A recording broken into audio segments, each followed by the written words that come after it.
కూటమి ప్రభుత్వ పాలనలో ప్రజలందరూ సుభిక్షంగా ఉన్నారని, సూపర్ 6 పథకాలను ప్రజలకు నేరుగా అందే విధంగా ముఖ్యమంత్రి చంద్రబాబు నాయుడు చర్యలు తీసుకున్నారని తెలుగుదేశం పార్టీ రాష్ట్ర అధికార ప్రతినిధి పిఠాపురం మాజీ ఎమ్మెల్యే వర్మ అన్నారు. కూటమి ప్రభుత్వం అధికారం చేపట్టి సంవత్సర కాలం పూర్తవుతున్న సందర్భంగా సుపరిపాలనలో తొలి అడుగు కార్యక్రమాన్ని రాష్ట్ర తెలుగుదేశం పార్టీ చేపట్టింది. ఈ కార్యక్రమంలో భాగంగా తెలుగుదేశం పార్టీ రాష్ట్ర అధికార ప్రతినిధి పిఠాపురం మాజీ ఎమ్మెల్యే వర్మ ఆధ్వర్యంలో పిఠాపురం నియోజకవర్గ గొల్లప్రోలులో సుపరిపాలనలో తొలి అడుగు కార్యక్రమాన్ని తెలుగుదేశం పార్టీ నాయకులు, కార్యకర్తలు, క్లస్టర్ ఇన్ఛార్జీలు చేపట్టారు.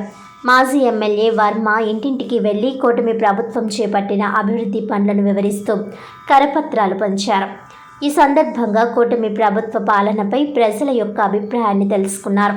ఈ సందర్భంగా మాజీ ఎమ్మెల్యే వర్మ మీడియాతో మాట్లాడారు. ఈ కార్యక్రమంలో కొప్పుల వెలమ రాష్ట్ర కార్పొరేషన్ చైర్మన్ కుమార్, గుండ్ర సుబ్బారావు, సీరం మాణిక్యం, బస్వ సత్యనారాయణ, మడికి ప్రసాద్, ఉల్వకాయల దేవేంద్రుడు తదితరులు పాల్గొన్నారు.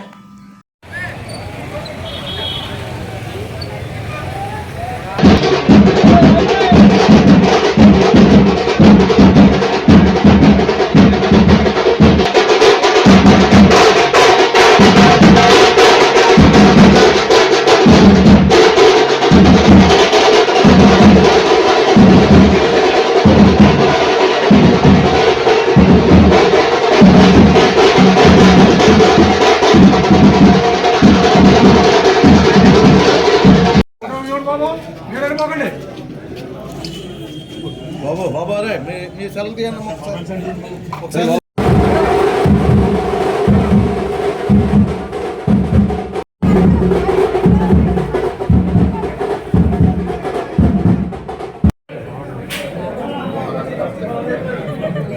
తర్వాత మహిళలకేమో ఉచిత బస్సు ప్రయాణం ఆగస్టు 15 నుంచి అన్నా క్యాంటీన్ పెట్టాం. అక్కడ మరి కంపెనీలు అయితే దగ్గర 9 లక్షల కోట్ల ఇన్వెస్ట్మెంట్ వచ్చింది.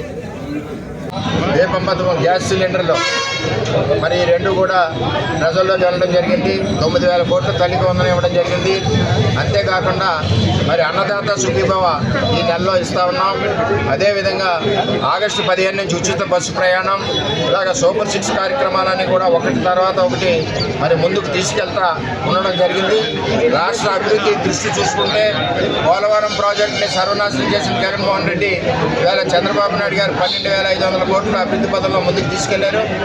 మరి అదేవిధంగా ఈరోజు కూటమి ప్రభుత్వం అంటే తెలుగుదేశం పార్టీ చంద్రబాబు నాయుడు గారు, జనసేన పార్టీ పవన్ కళ్యాణ్ గారు, అదేవిధంగా బీజేపీ పార్టీ నరేంద్ర మోడీ గారు ముగ్గురు కలిసికట్టుగా ఈ రాష్ట్రాన్ని ముందుకు అభివృద్ధి పథంలో తీసుకెళ్తూ ఈరోజు పోలవరం అభివృద్ధి అవనండి, రాజధానికి 25,000 కోట్లతో మరి పనులు ప్రారంభించడం అవనండి, ఈ అన్ని కార్యక్రమాలు కూడా మరి కూటమి ప్రభుత్వం ముందుకు తీసుకెళ్తా ఉందని చెప్పి తెలియజేస్తూ తొలి అడుగు యొక్క ఉద్దేశం, తెలుగుదేశం పార్టీ ఉద్దేశం ప్రజలకి జవాబుదారీతనంగా కూటమి ప్రభుత్వం ఉండాలని, మరి అదేవిధంగా వారికి ఉన్న సమస్యలు ఏమైనా ఉంటే తల్లికి వందనలు ఏమైనా పడకపోతే వారు చెప్తే దాని ప్రకారం అర్హులైతే వాళ్ళకి మళ్ళీ వెంటనే అవి వచ్చే విధంగా వారికి ఉన్న సమస్యలకి ప్రభుత్వం సమాధానం చెప్పే విధంగా కూటమి ప్రభుత్వం ముందుకెళ్తా ఉంది. అదేవిధంగా పిఠాపురం నియోజకవర్గంలో అభివృద్ధి పదంలో నడుస్తూ ఉంది.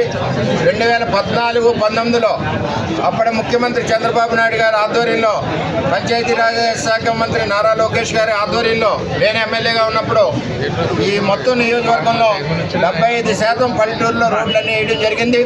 తదుపరి జగన్మోహన్ రెడ్డి వచ్చాక మరి భ్రష్టు పట్టడం జరిగింది నియోజకవర్గం అంతా కూడా. మరి కూటమి ప్రభుత్వంలో ఇక్కడ పవన్ కళ్యాణ్ గారు గెలిచాక పంచాయతీరాజ్ శాఖ మంత్రిగా మరలా పల్లెల్లో రహదారులన్నీ వేయడం జరుగుతుంది. అదేవిధంగా గుంతల రోడ్లన్నీ కూడా పూడ్చడం జరిగింది. అభివృద్ధి పథంలో పిఠాపురం కూడా ముందుకు దూసుకెళ్తుందని చెప్పి తెలియజేస్తూ కూటమి ప్రభుత్వం ఈ రాష్ట్ర అభివృద్ధికి ఉంది. ఇది వారులాగా జగన్మోహన్ రెడ్డి ఈ ప్రభుత్వాన్ని ఏదోలాగా మచ్చదేవాలని దురుద్దేశంతో మరి గవర్నర్ని కలవడం కానీ ధర్నాలు కానీ చేస్తూ ఉన్నారు. జగన్మోహన్ రెడ్డి గారు తల్లికి వందనం కనపట్టలేదా, గ్యాస్ సిలిండర్ కనపట్టలేదా, ఏదైతే బస్సు ప్రయాణానికి డేట్ ఇచ్చారో అది కనపట్టట్లేదా, అన్నదాత సుఖీభావ కనపట్టట్లేదా? మీరు ఇది వరకు బటన్ నొక్కేటప్పుడు కడపలో నొక్కితే కడపలోనే డబ్బులు పడి, ఈవేళ తల్లికి వందనం చంద్రబాబు నాయుడు గారు మరి ఆ రోజు ఏ రోజైతే అనౌన్స్ చేశారో మొత్తం అందరికి కూడా ఒకే రోజు బ్యాంక్ అకౌంట్లో పడ్డాయి. అది చంద్రబాబు నాయుడు అంటే. అందుకని రాష్ట్ర ప్రజలందరూ కూడా అటువంటి ముఖ్యమంత్రి కావాలని చెప్పి కూటమి ప్రభుత్వాన్ని గెలిపించారని చెప్పి తెలియజేసుకుంటూ సెలవు తీసుకుంటాం.